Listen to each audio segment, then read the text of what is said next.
People will not remember you for all the neutral moments you had in your life. They will remember you for either the good stuff or the bad stuff. Because that is what you cling on to anyway. And that is what they will cling on to. But more so while you are living, how are you living? Are you living like a dead person? Or living like a living person?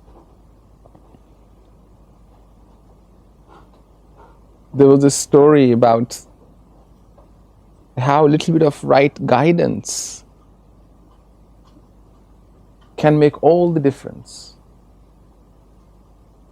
Then how you transform your own weaknesses into strengths, your own limitations become your greatest assets.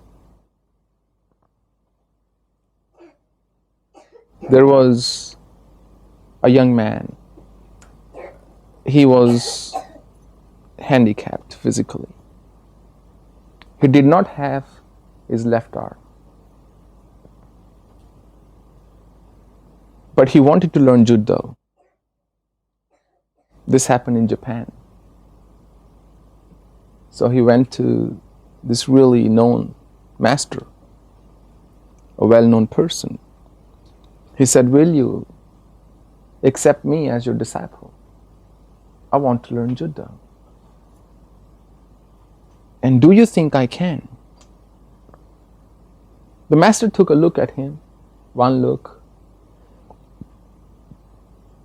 and said, "Yes, not only can you learn it, you can actually be a champion." He said, "Really? Me a champion? But I don't have an arm. I don't have a limb." He said, "Yes, that won't matter. You can be a champion. I'm telling you." He said, "Well, I surrender myself to you completely.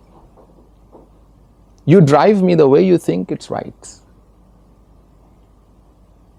The master said, "Okay." For 6 months, he just asked him to do physical exercise. He said, "Just build up your body a little." 6 months later,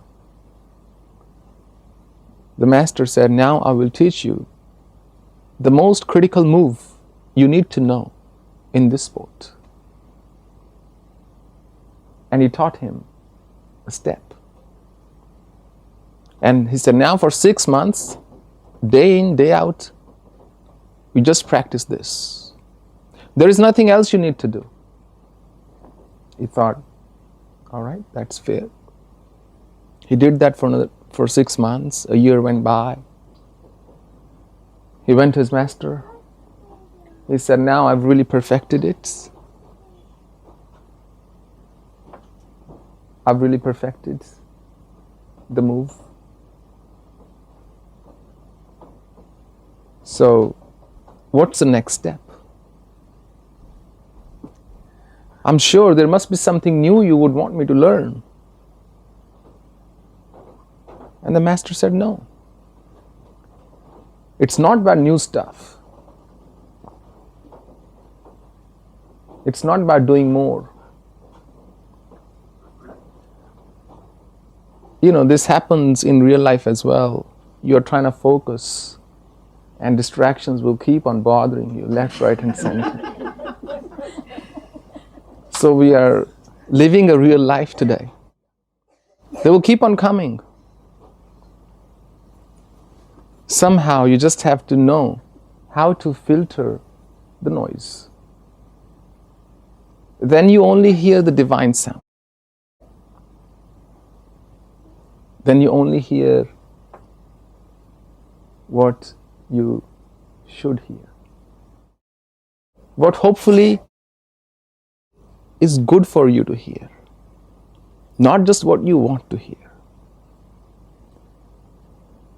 So going back to our story. So the master said it is not about anything new. You don't have to learn new stuff to become a champion. What you know is enough. He said, just one move? He said, yes. I know it. He said, in fact, I have enrolled you into a competition in 3 weeks from now. Nice music. In 3 weeks from now. And he said, only because you are saying it, I believe you, but personally I have no hope that I would even go through the first round, let alone winning the championship. His master said, no, believe you me, you are going to win. Just on that one move. And he took his master's word and he went. So the master went, they joined him for the competition. First round, this man, this young student, he won in 5 minutes. And he was surprised himself. How come? I know this was not possible. How come I actually won? Round 2, he won. Breeze, like easy. Round 3, again, win. Quarterfinal, victory. Semi-final, victory. In the finals, he was already shaking. Because all along he thought I would not win and I could not win. So he was still in a sense of disbelief that I was actually winning. And that he went to his master. He said, well, it's the final round and my competitor, my opponent, is a much bigger man. He's full in every sense. He's heavier, he's bigger, he's more agile, and he's been a champion in the past. And the master said, don't worry. You can't go wrong. There's only one move I've taught you. You can't confuse it with any other move. And he went. Even in the final rounds, it took him practically no time. And he won the competition. And he won the championship. He was more shocked than surprised. So his master and the student were walking back to their place. And he said to his master, please tell me, how did I win? I still don't have any idea. I still can't believe it that I won. How did this thing happen? Based on just one move? And his master said, you see, I taught you the most difficult move in Judo. And this move has only got one defense. And the defense requires the opponent to grab hold of your left arm. And you don't have it.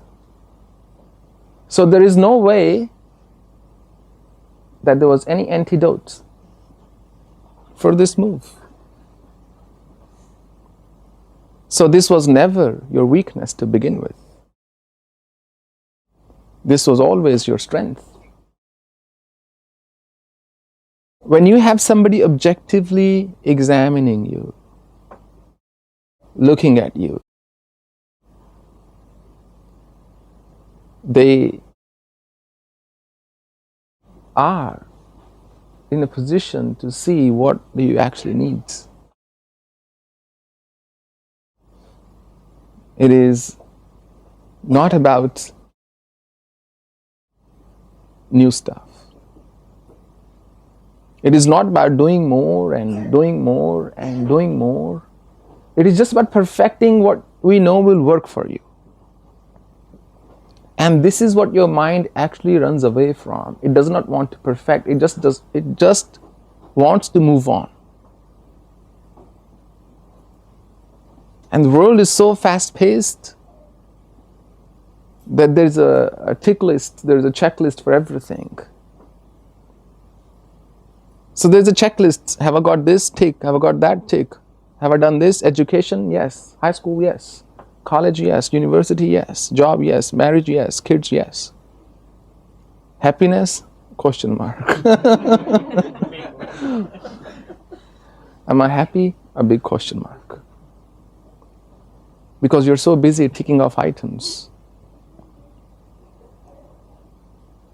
that in doing that we stop living.